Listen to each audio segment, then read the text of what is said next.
নমস্কার বন্ধুরা, আমি নিলয়। আজকের ভিডিওটা একদম খুব কাছে, জানেন, আর্কাইভ করে রাখবো বলে শেয়ার করছি ফেসবুকে, আর তার সাথে আপনাদেরও একটু শেয়ার করে নিলাম।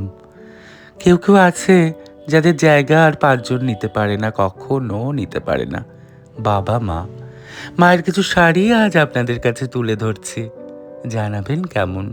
আমি যখন প্রথম শাড়ি, হাতের কাজের শাড়ি তৈরি করি, মা বলতো একটা করে ওনাকেও করে দিতে হবে, পয়সা কিন্তু দিয়ে দিত।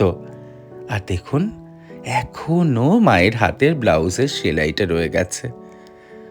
11 বছর হয়ে গেল, অ্যাজ ইট ইজ।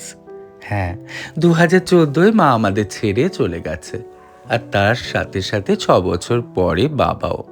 আজ হয়তো আকাশে দুজন দিব্যি তারা হয়ে খুনসুটি করছে, কিংবা মনে মনে ভালোবেসে পাশাপাশি আছে।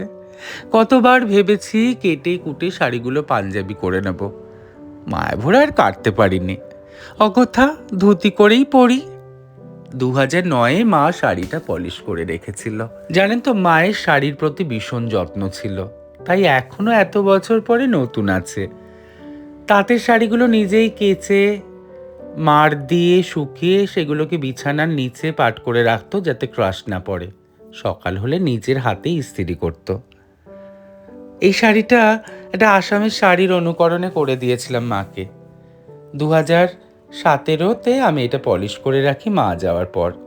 আর এই শাড়িটা মায়ের একদম পছন্দ ছিল না, জানেন। ওই যে কাঁথা স্টিচের ওপর আমি জারদৌজি তারের নকশা করেছিলাম, আমার কিন্তু খুব পছন্দ, তাই জোর করে মাকে পরাতাম, মা পরতো। আপনাদের শাড়িগুলো কেমন লেগেছে জানাবেন, আর স্মৃতি ধরে রাখতে আপনারা কারা কারা পছন্দ করেন সেটাও। খুব ভালো থাকবেন, সবাইকে খুব ভালো রাখবেন, আর নিজেকে খুব ভালোবাসবেন। বিদায়।